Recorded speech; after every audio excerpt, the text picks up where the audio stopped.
warahmatullahi wabarakatuh. Alhamdulillahilladzi an'amana bi ni'matil imani wal islam. Asyhadu an la ilaha illallah wahdahu la syarikalah. Wa asyhadu anna Muhammadan abduhu wa rasuluh. Sallallahu alaihi wasallam la nabiyya ba'dah. Amma ba'du faqala Allah ta'ala fi kitabihil karim. A'udzu billahi minasy syaithanir rajim. Bismillahirrahmanirrahim. Ya ayyatuhan nafsul mutmainnah,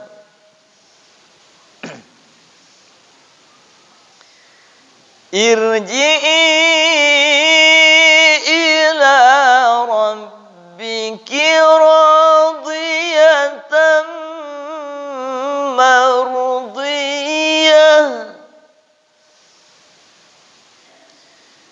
fadkhuli fi ibadi wadkhuli jannati.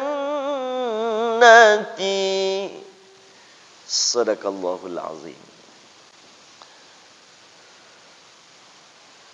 Kaum muslimin dan kaum muslimat, hadirin jemaah salat subuh yang dimuliakan Allah Subhanahu wa taala.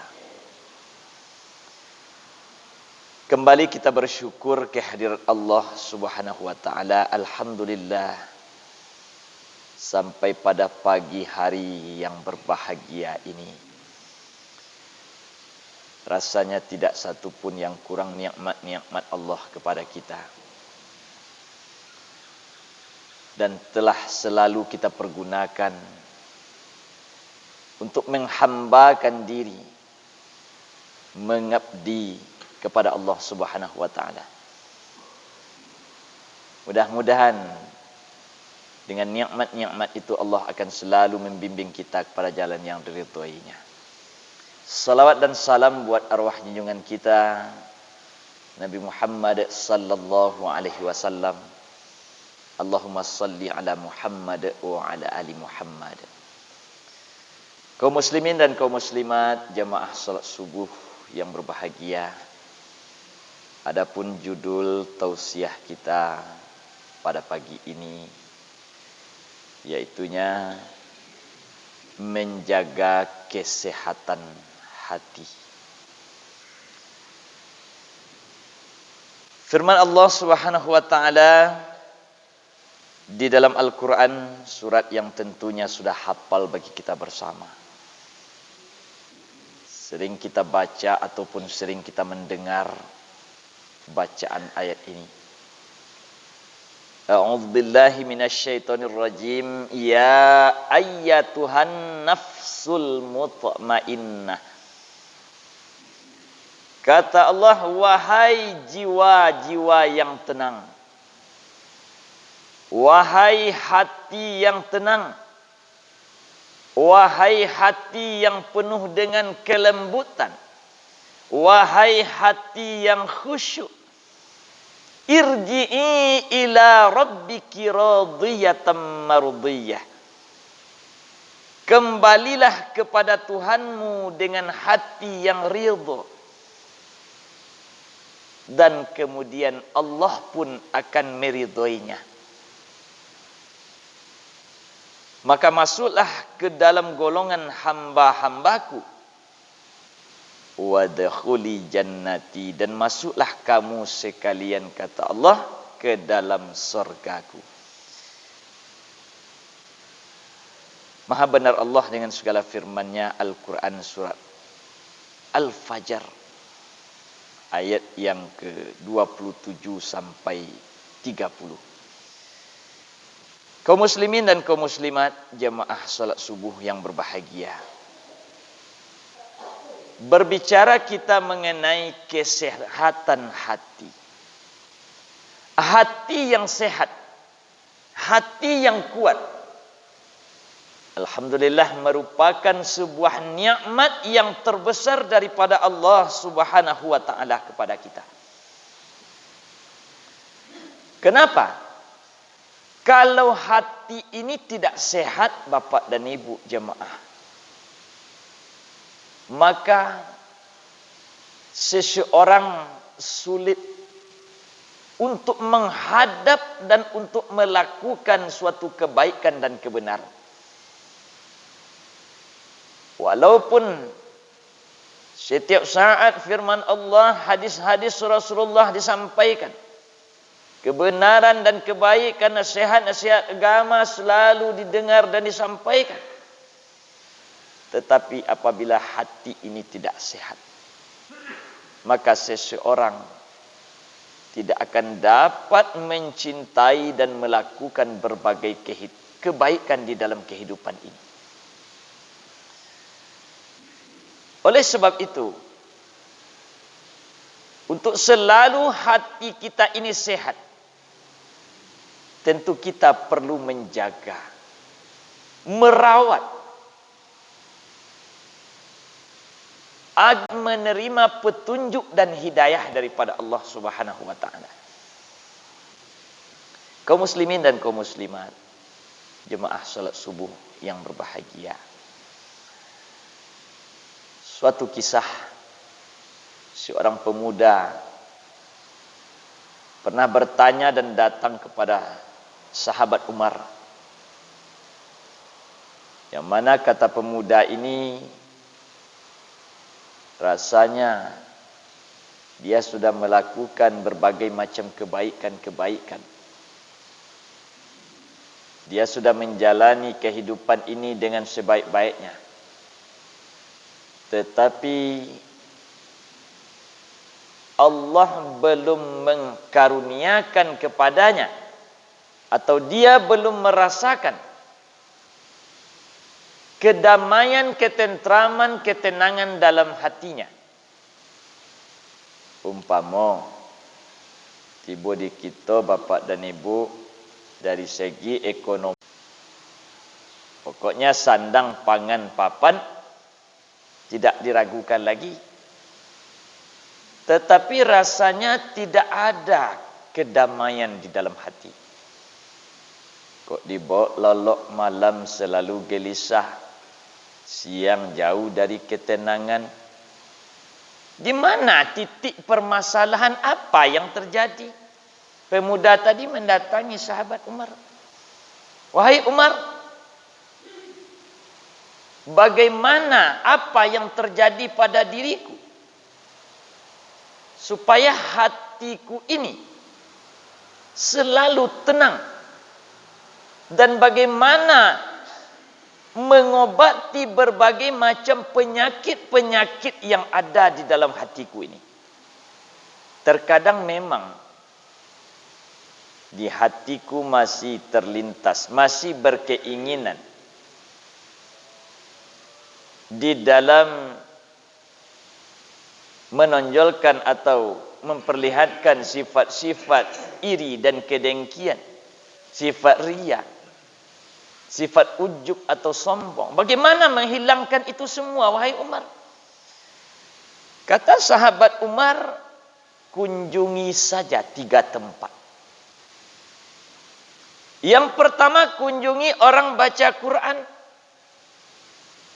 Dengarkan, perhatikan, pelajari Al-Quran, pahami isinya atau maknanya, dan kemudian amalkan. Kalau tidak bisa juga didatangi, didengarkan orang baca Quran, tidak juga ada ketenangan dalam hati, maka yang kedua, kunjungi sepertiga terakhir malam. Maka laksanakan salat tahajud, bermunajat, berdoa kepada Allah Subhanahu wa taala. Tidak juga bisa diobati dengan demikian, kunjungi, rajin mendatangi majelis-majelis ilmu, majelis taklim, wirid-wirid pengajian. Maka sudah dilakukan 3 hal atau 3 perkara ini oleh seorang pemuda tadi. Tetapi masih dia belum dapat merasakan kedamaian atau ketenangan di dalam hatinya. Lalu dia kembali kepada sahabat Umar. Wahai Umar, telah saya lakukan apa yang engkau ajarkan kepadaku, apa yang engkau suruh dan engkau perintahkan.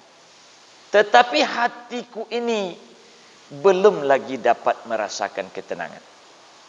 Maka kata Umar, kalau sudah didatangi orang baca Quran, didengarkan Al-Quran, dipelajari, dipahami dan diamalkan, belum juga tercipta ketenangan dan kedamaian di dalam hati kita. Sudah dikunjungi wirid-wirid pengajian, majelis taklim, majelis ilmu, sudah berkumpul dengan orang-orang soleh, dengan para ulama, tidak juga tercipta ketenangan dalam hati kita. Telah juga dikunjungi sepertiga terakhir malam, sudah dilaksanakan tahajud, bertaubat, bermunajat kepada Allah Subhanahu wa taala, tidak juga dapat mengobati penyakit-penyakit di dalam hati kita, belum juga tercipta ketenangan dan kedamaian di dalam jiwa kita. Maka jalan terakhir, kata Umar, silahkan tadahkan tangan ke langit. Tengadahkan tangan ke langit, minta kepada Allah, ya Allah, ganti hati saya dengan hati yang baik. Berarti hati kita tidak baik. Kalau sudah kita lakukan 3 perkara tadi, belum juga tercipta ketenangan di hati kita, minta kepada Allah, ya Allah, berikan saya hati yang baik. Berarti hati kita tidak baik dan sulit menerima petunjuk dan hidayah daripada Allah Subhanahu wa taala. Dan ini merupakan suatu jalan yang harus selalu kita laksanakan, kita upayakan, yaitu terus bermohon kepada Allah agar Allah senantiasa memberikan kesehatan ke dalam hati kita ini, atau kesehatan hati ini, supaya selalu bisa menerima kebenaran daripada Allah. Kaum muslimin dan kaum muslimat, jemaah salat subuh yang berbahagia. Namun menurut Imam Ibnu Qayyim, ada 3 cara untuk menjaga kesehatan hati kita ini. Kata Imam Ibnu Qayyim, hati kita ini bisa diibaratkan segitiga. Segitiga boleh dikatakanlah itu segitiga kesehatan. Di dalam cara mengobati, menghilangkan penyakit-penyakit yang ada di dalam hati kita manusia ini, yang tidak dapat kita mungkiri.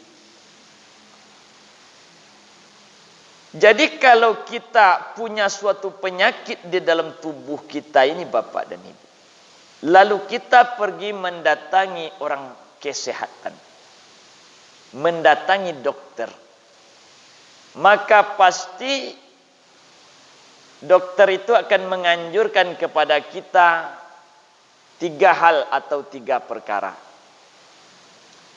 Yang pertama, kita disuruh menjaga kesehatan itu sendiri. Kita selalu menjaga baik dari pola makannya, pola minumnya, dari gizinya, dari kondisi tubuhnya terhadap cuaca dan lain sebagainya. Pasti ini yang dia katakan, tidak ada langsung ibu dan bapak datang kepada orang kesehatan, duduk sebentar langsung dikasih obat, tidak. Pasti ini setelah diperiksa kita, ini yang pertama disarankan. Lalu yang kedua katanya mengatakan kepada kita untuk menjaga atau menjauhi pantangan-pantangannya. Kalau kita terkena berbagai penyakit, darah tinggi dan lain sebagainya, tak boleh makan ini, tak boleh itu, dikurangi ini dan itu, tak boleh banyak-banyak. Ada pantangan-pantangan. Lalu setelah itu baru yang ketiga dia kasih obat. Ya. Baru dia kasih jalan atau upaya untuk kesembuhan. Maka menurut Imam Ibnu Qayyim, hati ini juga demikian. Jadi cara menjaga kesehatannya yang pertama, yaitu kata Imam Ibnu Qayyim, hifzul quwwah. Hifzul quwwah. Yaitu menjaga kekuatan hati. Yang dimaksud oleh Imam Ibnu Qayyim, bagaimana cara menjaga kekuatan hati ini? Dengan memantapkan iman kita kepada Allah Subhanahu wa ta'ala. Karena iman inilah yang sebagai benteng di dalam diri kita. Dan apabila Allah dan Rasulnya pun telah kita dahulukan daripada segala bentuk kepentingan yang lain dalam hidup ini, maka kita pun akan merasakan manisnya iman. Niscaya hati kita juga akan senantiasa sehat. Ini jalan yang pertama. Jadi kita bentengi diri kita dengan keimanan, selalu kita dasari perbuatan-perbuatan dengan segala totalitas dalam pemanfaatan jasmaniah dan rohaniah kita di dunia ini. Kalau sesuatu didasari dan dilandasi dengan iman, pasti baik. Pasti akan menjadi amal ibadah atau amal soleh. Kemudian jalan yang kedua, kata Imam Ibnu Qayyim, yaitunya al-hamiyah minal amrad al-jadidah, yaitunya perlindungan dari penyakit yang baru. Bagaimana maksudnya kita dalam menjaga kesehatan hati kita? Yaitu meminta atau mengupayakan perlindungan dari penyakit yang baru. Artinya adalah apabila hati kita ini sudah sakit, maka jangan ditambah lagi dengan penyakit-penyakit. Jangan diperparah. Karena kalau hati kita ini sudah terdapat berbagai macam penyakit, jangan kita tambah lagi. Tetapi penyakit-penyakit itu berusaha kita menghilangkan dengan amal soleh tadi. Sebab di dalam hadis Rasulullah sallallahu alaihi wasallam dikatakan, setiap kita manusia ini melakukan suatu kesalahan atau perbuatan dosa, maka Allah akan munculkan suatu titik atau noda hitam di hati kita. Kalau tidak cepat-cepat kita bersihkan, dan kalau kita tambah lagi kesalahan, apalagi kesalahan ini banyak yang sulit kita menyadarinya. Bukan kesalahan-kesalahan yang tampak-tampak saja. Menurut kita tidak salah, tetapi besar dosa-dosa itu banyak yang terjadi. Besar akibat-akibat yang ditimbulkan oleh berbagai macam perbuatan kita, dan itu banyak sekali terjadi. Sehingga apabila kembali kita lakukan, Allah akan menambah bintik-bintik hitam tadi. Sehingga apabila manusia terlupa kepada kebenaran, bintik-bintik dan noda-noda hitam tadi semakin banyak, bahkan dapat menutup daripada kesucian hati kita. Disitulah kita manusia sulit atau tidak bisa lagi, tidak dapat lagi menerima kebenaran. Karena banyak kita lihat ya, di dalam menjalankan perintah agama ini, kita tidak mengatakan siapa. Kita melihat juga kepada diri kita. Baik di masjid kita umpamanya, baik ustadznya datang dari mana, dari jauh, ini pangkatnya, ini ulama, ini ilmunya sudah dalam. Tetapi kadang-kadang kita tahu pun kita tidak tersentuh dan tidak terpanggil. Tidak ada atau belum muncul kepedulian kita, antusias dan keinginan kita untuk haus terhadap ilmu agama tadi. Nah, dan ini yang kita khawatirkan. Apabila bintik-bintik noda-noda hitam tadi sudah banyak di dalam hati kita, yang saya maksud adalah siapapun yang menyampaikan kebenaran, bagaimanapun kebaikan disampaikan, jangan sampai hati kita sudah sulit lagi menerima kebenaran dan kebaikan. Ini yang kita khawatirkan dalam hidup. Maka ketika kita melakukan suatu kesalahan, perbuatan dosa, akan muncul bintik-bintik dan noda hitam di hati kita, dan kita segera untuk membersihkan, menghilangkan noda-noda hitam tadi. Karena kita bersyukur hati yang sehat diberikan oleh Allah sebuah nikmat yang terbesar. Tetapi terkadang kita, apabila badan kita ini sakit, kita sudah resah gelisah. Kita sudah buru-buru ingin periksa, ingin mengobati. Kalau ada salah satu di antara anggota tubuh kita ini yang tidak nyaman atau yang sakit. Tetapi apabila di hati kita ini terdapat banyak berbagai macam penyakit yang akan mengakibatkan hal yang lebih berbahaya kepada kita, terkadang kita santai saja bahkan tidak menyadarinya. Ini yang perlu kembali kita renungi, kaum muslimin dan kaum muslimat yang berbahagia. Baru yang ketiga, dengan cara orang kesehatan tadi, setelah dia sarankan kita untuk menjaga kesehatan, ya. Kemudian yang kedua, setelah kita disarankan untuk mengurangi, meninggalkan pantangan-pantangan yang akan menyebabkan penyakit kita ini lebih atau bertambah parah, baru yang ketiga diberikan obat. Kata Imam Ibnu Qayyim, hati kita juga demikian. Setelah kita upayakan dua hal yang tadi, yaitu menjaga kekuatan hati, kemudian perlindungan dari penyakit yang baru yang ketiga, iftifrong anil mawad al-mu'dhi, yaitu segera bertaubat dan beristighfar kepada Allah Subhanahu wa ta'ala. Selalu kita bertaubat, memohon kepada Allah Subhanahu wa ta'ala agar setiap noda-noda yang ada di dalam hati kita, noda-noda hitam, bintik hitam,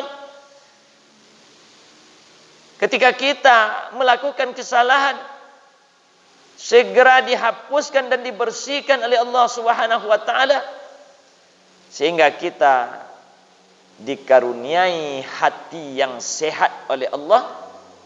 Sehingga dengan hati yang sehat itu, karena memang qalbun salim, hati yang sehat, yang akan dapat menangkap dan menerima petunjuk dan hidayah daripada Allah Subhanahu wa ta'ala.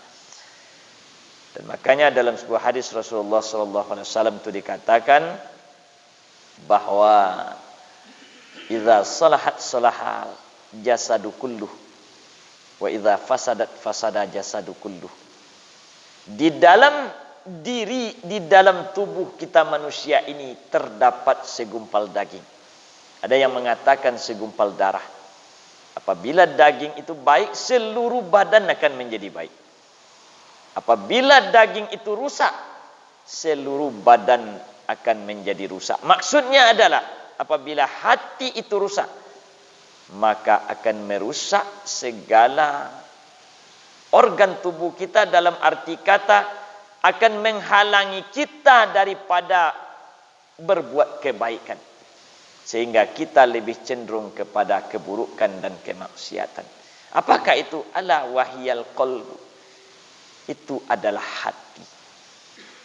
Maka kepada kita dalam hidup, karena biasanya kita terlalu peduli, ya, bagaimana kita tidak peduli? Kita ingin sehat, ingin sempurna, ingin normal. Sebab kalau orang sakit tidak merasakan enak dan nyamannya hidup di dunia. Makanya memang tidak salah kita apabila ada anggota tubuh kita yang sakit, kita segera berobat. Karena orang bergembira kemana-mana, kita tidak mungkin berdiam diri saja. Sehingga influenza saja kita buru-buru cari obat, buru-buru mengadukan kepada orang kesehatan dan lain sebagainya.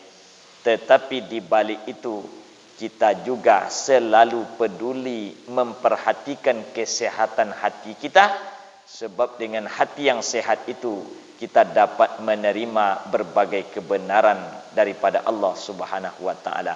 Kalau sudah kita upayakan demikian, hadiah harapan yang baik dari Allah Subhanahu wa taala, wadkhuli jannati, masuklah kamu sekalian ke dalam surgaku, dan dijauhkan dari neraka kemurkaan Allah Subhanahu wa taala. Kalau lah tiba kaji serugo neraka, ada do kaji Pak Ibu sampai di situ kaji. Assalamualaikum warahmatullahi wabarakatuh.